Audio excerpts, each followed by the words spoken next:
Is it normal? Could this be avoided? Like, they saw me suffering for 24 hours. This already is enough of a torture. Did I ask enough questions? Could Yes. I Everything. ask for the C-section? Cut my leg, I don't care. But the feeling of risk the life of our baby is the worst feeling that I don't want anyone to go through that. Don't forget to like and subscribe.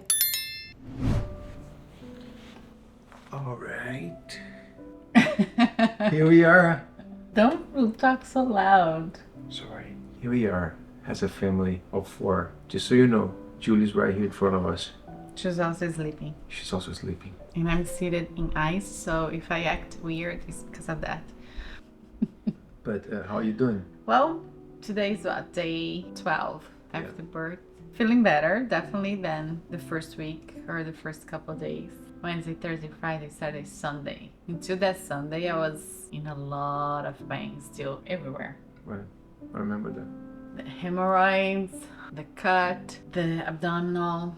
I was still like having to use my 2 arms to get up and sit down. It's the groins. The groin. Yeah.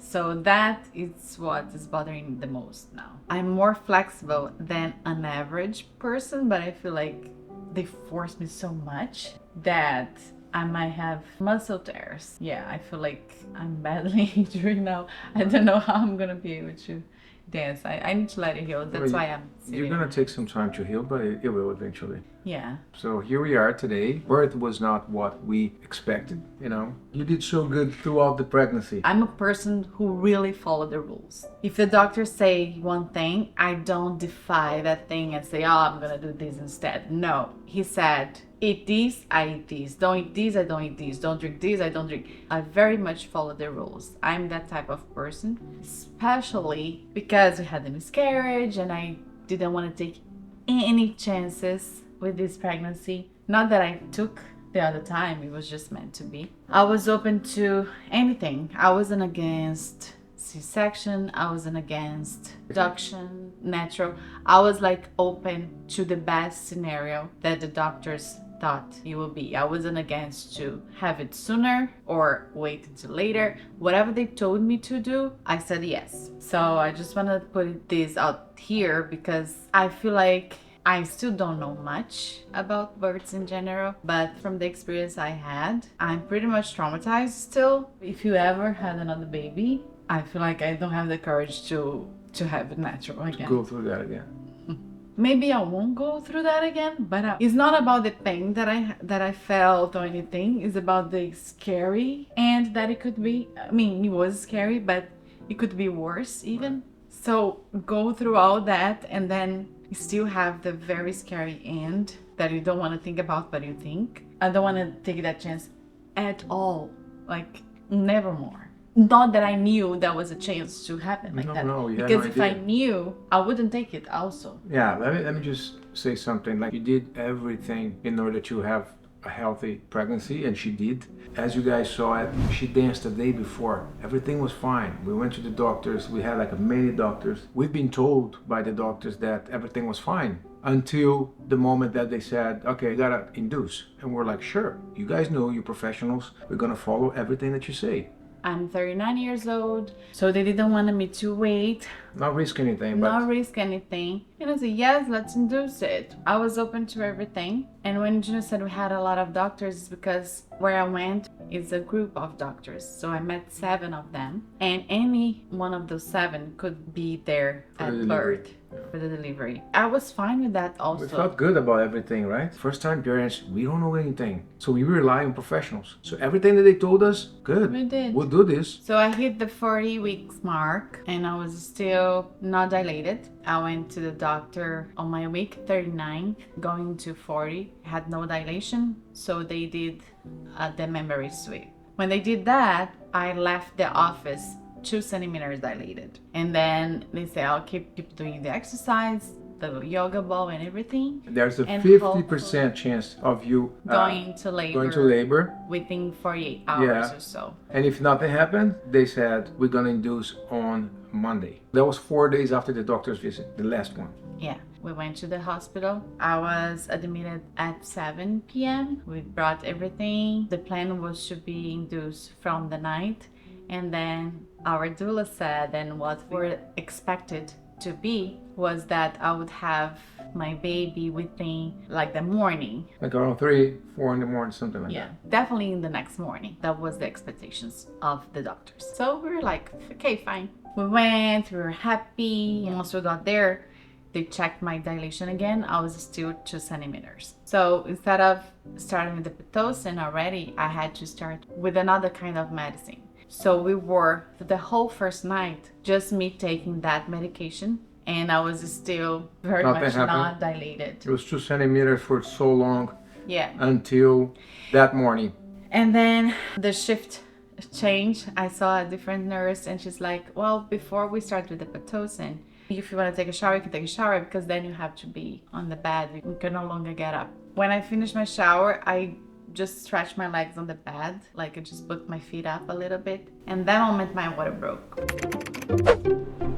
I just took a shower. When my water broke, I called the nurse. She's like, oh great, that's what we wanted. Yeah, you're gonna start having contractions, you're gonna start dilated naturally. If you need an epidural, that's the time to do it. So I waited for my first contraction to come to ask for my epidural. The first contraction came, really strong. And the first pressure that I felt down here, and I'm like, okay, I'm ready for the epidural. I don't want to go through that pain. You know, I was already like the full night without sleeping much. I'm like, maybe I take the epidural and I'm able to rest a little bit. Because that's the reason why we take epidurals, right? Because you don't feel that pain, so you're able to rest and be strong for the push.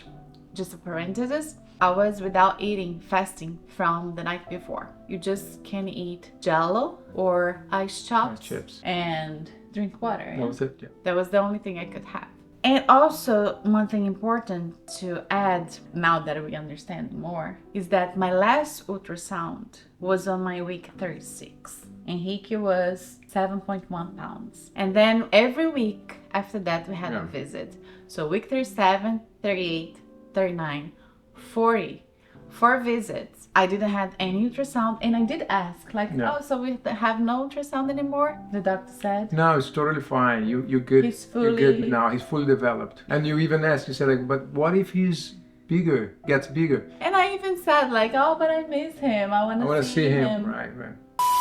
I'm sorry, I have to take this ice. So my visit was just for me to listen to his heartbeat, to take my blood pressure, to leave my urine sample, and that was it. That was all my 4 visits, my last visits at the OB/GYN. And it's funny because this stayed in the back of my head a little bit. Still digesting everything little by little. But even like in that time, because I was doing all the exercises to get dilated, right? I was drinking the tea, I was eating the dates, and I was doing all the exercises, all the squats. And then I wonder, like, what if he changed positions, you know? Like, how do I know he's still there in the right position? And even the day of the induction, I thought I would have an ultrasound. I was expecting all the exams, actually, on the hospital. Yeah. We had the machine to listen to his heartbeat and mine, and that was it. Moving forward, I got the epidural. I wasn't having very often contractions yet, so I wasn't in labor. I was in pre-labor, so I felt the contraction, I felt the pressure, but it wasn't the real deal yet, because I could feel it. It was painful. It was like, oh, but it wasn't crucial pain yet. And they said the epidural would take maybe a half an hour to get full effect, and that's when also Henrique's heartbeat started to slow down. So I was laying down on my back, because that's how the epidural would spread out through my body, right? In this position. But then he didn't like that, so they changed my position to the left side. He liked that, so I stayed in the left side for a while. And I gotta say, I didn't understand much about birth and everything else. Like, you were so miserable. Like, and I know it's a common thing. I heard, like, all the moms. That's why I have a deeper appreciation for every mom out there, for my mother, my grandma, everybody in my family. I was feeling so sorry for Anna. But what happened was, maybe because of the position that I was, the epidural didn't go through my whole body. I mean, the waist down. I got numb on my left side. I didn't get anything on my right side. So I could feel all the contractions and the back pains and the pressure. I could feel on my right side. Half of my body was numb with anesthesia. Half of my body wasn't. And I told them that I'm like, oh, I'm feeling everything. I'm feeling on my right. I'm feeling on my back. And they were like, oh, maybe in the next dose you will, because the epidural also they could. Actually, I could press the button, right? Right. So maybe press the button if you feel pain, and it will drop more medicine. So I pushed the button. Same thing. Like my left side was getting number and number. Like at some point I couldn't even bend my knee. The leg. You couldn't do anything with the leg. And then with the right, I was like, boop.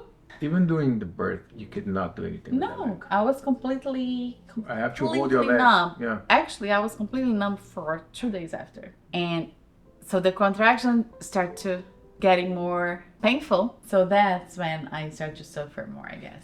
You were like a pale as one can be.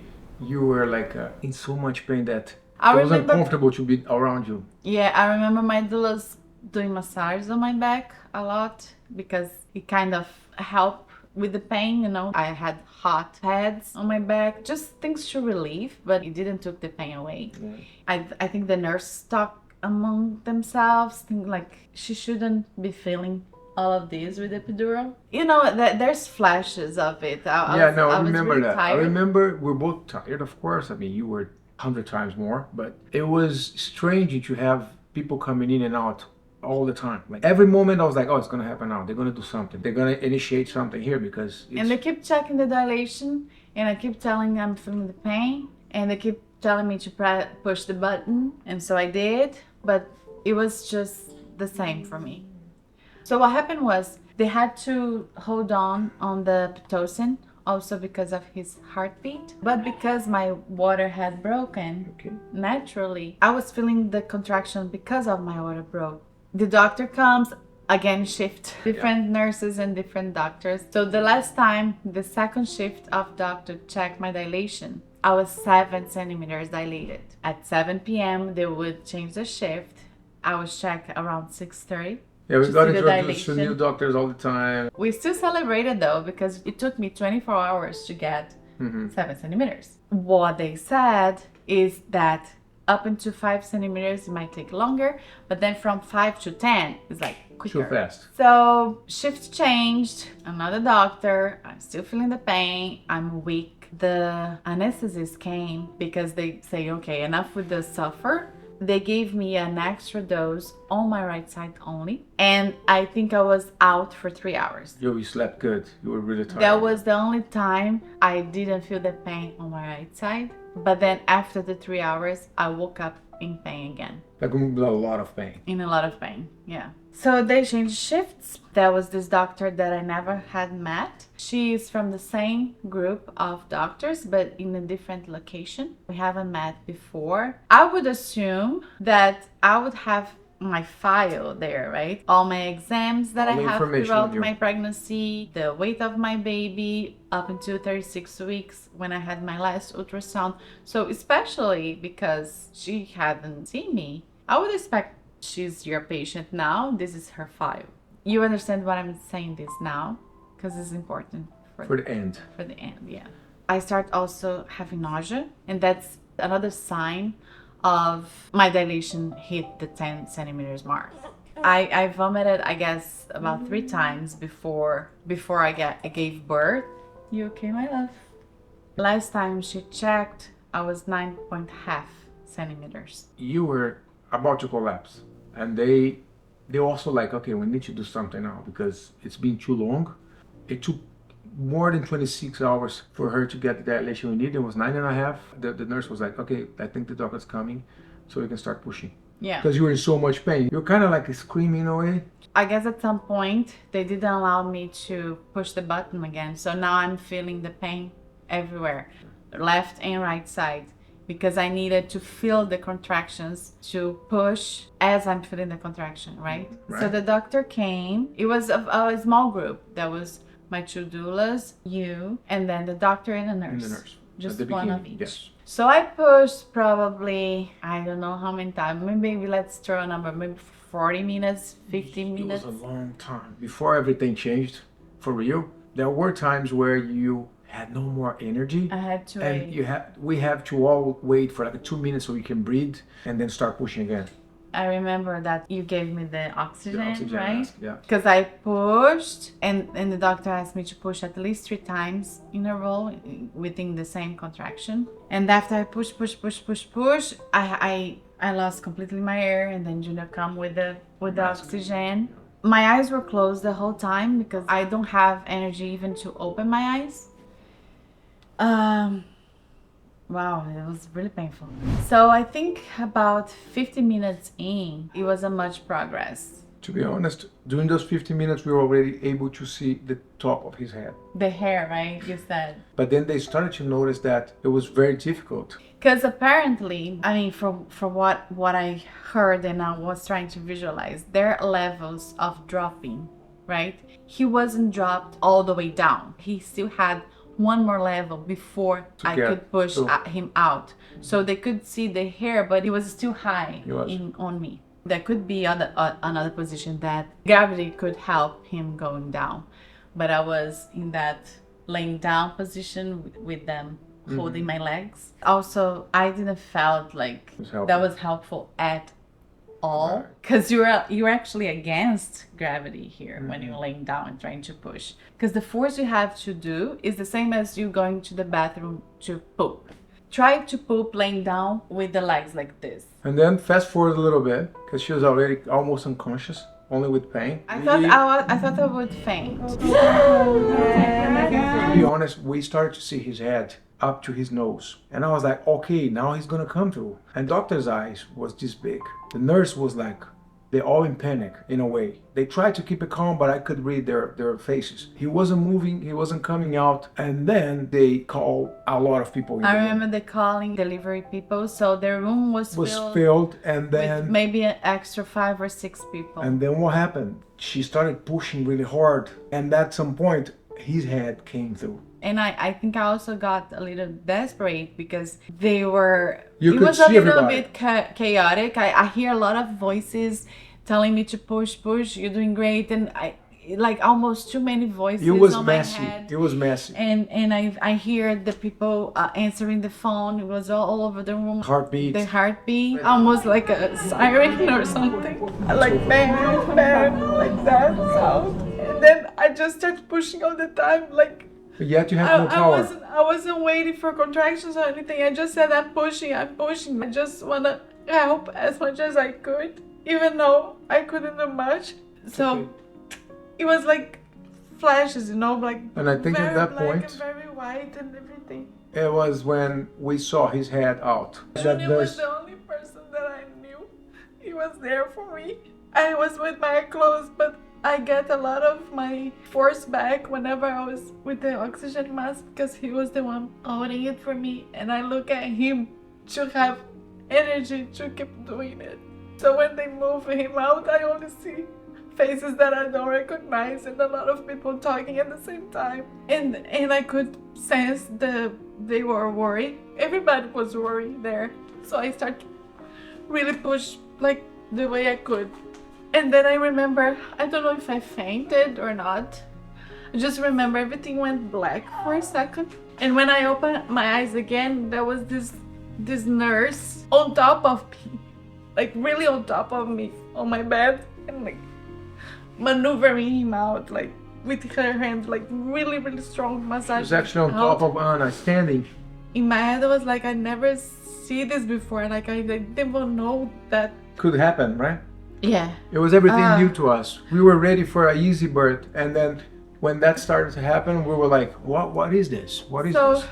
And then I remember they opened my clothes, and in that moment I felt a little relief because we've been watching so many birth videos, and then when they open the clothes, it means the next step is the baby coming here to be with the mom, right? But I thought now they're gonna put him on me. But instead, they took him and went away on that bed with the heat thing. We didn't hear him crying at all for like a minute. And that was the first time I saw him. I saw him going there to the thing. I didn't see his face, just see him like with the strange color too. He was black, yeah. So they said the umbilical cord was wrapped around his neck and he had white shoulder. So they were worried about the shoulder distortion. When we looked at him, they were trying to bring him back or to make him cry or something. I don't know what they call that. We were both praying for a long time, and we heard there was like a minute and a half of them trying to bring him back. And it felt like an hour. We heard him cry, and then that was the second sign of relief.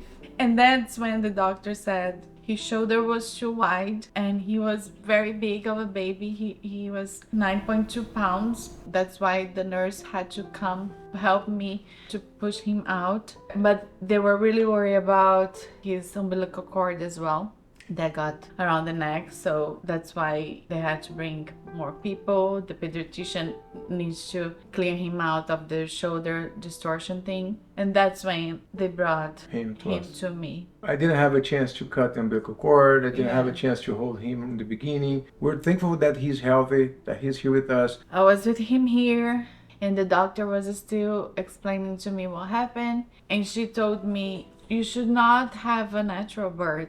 Your baby was too big. And I said, well, I just did whatever all the doctors told me to. I wasn't against anything. And she said, if I knew the size of the baby, I wouldn't have you having a natural birth. But she said that in that moment, and I didn't question. I just said, I did everything they told me to do. And she was like, yes, I understand. But if you ever give birth again, basically ask for an ultrasound. Maybe you consider have a C-section. She said it again. I was never against having a C-section. I thought it was normal to not have the ultrasound because that's what they did. And the next day when we were digesting it slowly, we find it weird. On the next day, we transferred to a different room. We were planning on having visits and everybody come and see him. But that day was so dark for the both of us that I actually had to call my mother to come and to stay with us for a little bit because we didn't know how to deal with that. Also, I didn't know like how much pain I would have the next day. You couldn't walk. Oh, yeah, I couldn't walk. My left side was still very numb, so the anesthesia was still in my body. All the medicaments that I took, I was very swollen. Everything down there, all the stitches, all the cuts, the hemorrhoids, everything. So I had to get help to go to the bathroom. And then the next day, the nurse that was on top of me came, and I recognized her. She just wanted to check on us and check on the baby, I guess. So basically it wasn't a normal thing. Because sometimes we think things are one day and then they have to do it all the time and for them it's normal. What I felt from the two nurses that came and then the doctor came the next day, and for what they were telling me, this is not a normal situation. It can happen, but every nurse that came to me afterwards, they were like, your wife, she's a pro, she's a hero. The experience we had, it's something that nobody wants. Okay, it's not easy. I'm not saying birth is easy, but like it's not supposed to be like this. It was an urgent situation. To this day, we're still figuring out. We're talking to people to learn about it. But it was traumatic, not only for her, but for me, and I believe for him too, because he was going through that. Hopefully, everything's going to be fine. And the doctor, we went to the pediatrician. So the doctor, I can't remember her name, the doctor that delivered him, again, she told me, if you ever have a second baby, consider doing a C-section. And then that day, I said, but I wasn't against the C-section. Yeah. I was never offered to have a C-section or even told that I was in risk to have this type of birth. No one expected my birth to be that difficult, or that wasn't on anybody's side. Any doctors, all the 7 doctors that I saw never thought, oh, maybe she should have a C-section because the baby 7.1 pounds on week 36, or maybe we should have more ultrasounds just to check the size of the baby now and if it should be.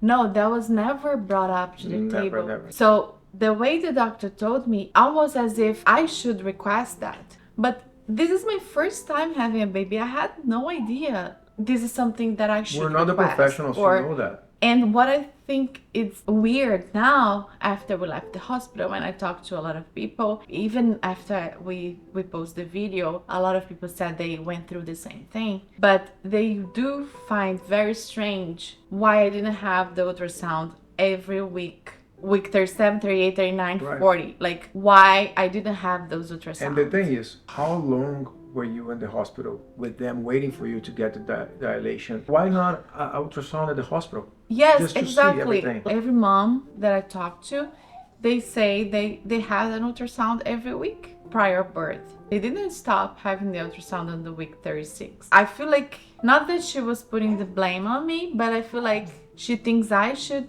request something that I didn't know I could or should. My question is, why didn't she knew that my baby was that big? Why didn't she request it for me to have ultrasound the day of then? The day of when she was in the shift, because she didn't know me as a patient, right? Why in my records it doesn't say the weight of my baby, so she requested that? Or why she didn't suggest me to have a C-section since she doesn't know all this information? It's a weird feeling because I'm very grateful that she was there and all the nurses and everything, that I was able to deliver him healthy. But also, is it normal? Could this be avoided? And another thing important is, yes, thank God he's here, but it could be different. It is different for some people. The outcome wasn't the as worst. happy. Even the thought of it so dramatic. When it actually happens, what then? You cannot go back in time and say, oh, you should have had a C-section. As you all know, we are happy content creators. That's what we do. And we decided to share our pregnancy with all of our community. And what about the people that cannot share their story? Like, how many people, how many moms went to the same experience, or even worse, and it's forgotten? Like, that's it. Oh, I'm sorry, it happens sometimes. I'm sorry. Of course, I would love to not talk about it. I mean, I think it's important in the healing process, Right. especially the emotional process. But every time I talk about it, I relive it. I don't like that feeling because it's like I feel all the pains again, and But it's a relief, actually.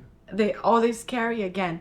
But also, I feel like it's important to talk about it because we are in 2024. We have technology. Like, my mom didn't 40 years ago when she had me, that wasn't an option to do an ultrasound, just check the position of the baby or the weight of the baby. And plus, Now we do have those things. Why don't use plus it? to bring awareness to everyone, to help every new mom. Check, ask for all of the exams, ask for everything, make a list of things that you need in order to be safe, because we just trust professionals, and we thought that we were good with that. If we knew, we would ask, oh, we need to ask for the last one until the last day before. Nobody should go through this. Nobody should go through this. Or at least, like, could be presented the option. Like, maybe some people that stick with it. No, I do want to have a natural, and it's their choice. But I didn't have a choice. They saw the epidural wasn't working on me. They saw me suffering for 24 hours. How am I able to push, even if he wasn't with the wide shoulders or the umbilical cord? Like, this already is enough of a torture to someone that choose to get an epidural, so she doesn't have to. What is the problem of doing the C-section? Like, okay, it's risky. Okay, she's older. The baby's not coming through. I don't know. I don't understand the business, but we are from Brazil. It's a third world country. People will not go through this. People will not suffer about birth. If they're going through a hard time, they will do the C-section with no issue. Not about suffering only, about the risk of the worst outcome possible. And another thing that comes to my mind is how this will affect me from now on, because now I feel like I might overprotect him for everything. No, he's doing fine, and you're fine too. I know, but you know, like, when you go through something like that, and you have that feeling that it could lose something, you naturally wanted to overprotect. So it could affect the whole education of him, or the way I approach his education, you know? And I might seek therapy for this, because I don't want to spoil something because of a traumatic factor. I want to still be able to be myself, but you 100% right. It is really traumatic is the word. Yeah, you know? and also, like, just to wrap this, she's doing great. She's much better. I cannot speak for her, but as I'm seeing, as we talk, and as we talk to friends and family, she's doing much better. But every time she talks about it, she relieves everything that we went through, that she went through. But it's important to talk about this because there's babies getting born every day, every second of the day, lots, millions of babies everywhere. It shouldn't be like this, you know? It shouldn't be like an issue. Giving birth is a beautiful moment. It shouldn't be traumatic. Or unless it's something that they cannot prevent. I feel like everything that I went through, it could be prevented. 100%. They could offer me the C-section, or they could explain to me other possibilities, or I don't know, I don't even know what they could do, but I know it could be different. I cannot believe this is just normal and we have to live with that. And not only me, but like everybody that's pregnant here. I don't believe this was a regular thing. Mom is getting very emotional. But also, he was there too. He could be traumatized too, and it could affect him. So I just wanna now. I feel like we need to find resources and we need to find people to talk about it. Maybe therapies or his pediatrician or something, like, to make sure we do everything we can to not carry this for the rest of our lives and his life. And since we started to talk about everything that goes through with us trying to get pregnant in the first place, miscarriage, there is a mission here, not only bringing happiness and good vibes to all of you guys, but there is a time to be real. So we need to share that with you guys, so you know, you're aware that this is what we've been through. We're gonna move on from this. For sure, we're gonna go back to having our happy daily lives. We needed to share with you guys and just bring the awareness to all the moms to be, because and you even should. Like now, going to my postnatal consultation, right? I have 5 weeks after delivery, I have an appointment. I don't feel like I want to go there with the same doctors. I lost my trust. Maybe I'm wrong to lose my trust. I don't know if it's me or I don't know if it's them. You know, it's very weird. I don't think you should feel this way at all, and you should not be ashamed or afraid of not feeling safe at a place. Right now, what he needs is safety, and that's the biggest concern we have, and that's what we're going to aim and focus on. We thought about doing this video, even though it's not a pleasant one, but we have a voice, right? It's important to voice it out in hopes that maybe if you are pregnant now, or if someone you know is pregnant, tell them to request the ultrasound if they're not having the ultrasound. Tell them any possibility, like, is my baby too big? Or because we did, and the thing is, we did ask all these questions. That's the thing, like, we did ask those questions, but knowing what we would go through, I would be stronger about it. Knowing our story, please ask, change doctors, do whatever you need to avoid having a bad surprise, you know. And if you went through this, or you know someone, we're really sorry about that. We understand what it is. We are happy now. We're very happy. It's just when we talk about this, we get into this place. That's the duality of it. We have a lot of friends in Brazil, right? And even followers there. In Brazil, they call it obstetrician violence. When I heard that, I do feel violated. I do feel that it's the same as a victim, right? The victim kind of blame themselves. And that's when I blame myself, like, did I ask enough questions? Should I? Could I avoid this? Could I ask for the C-section? You asked because everything. I should know better? Like, I couldn't, because I didn't know better. We don't want to ruin her body or her mind or anything. Or risk the life of my baby. Cut my leg, I don't care. But the feeling of risk the life of our baby is the worst feeling, that I don't want anyone to go through that. It was a beautiful moment as soon as he was alive with us. We won't forget that night. We won't forget the smell of him. We have so beautiful memories, but yet a little before that, there was nothing beautiful about it. Let's move on. And how are you doing? I'm good. I'm here for you, and we're getting through together, healing together, because he's bringing so much joy. It's like there's no way we're not gonna be good. It's the best healing medicine. Yeah. We'll see you guys in the next video. Yes. See you next time. See you next time.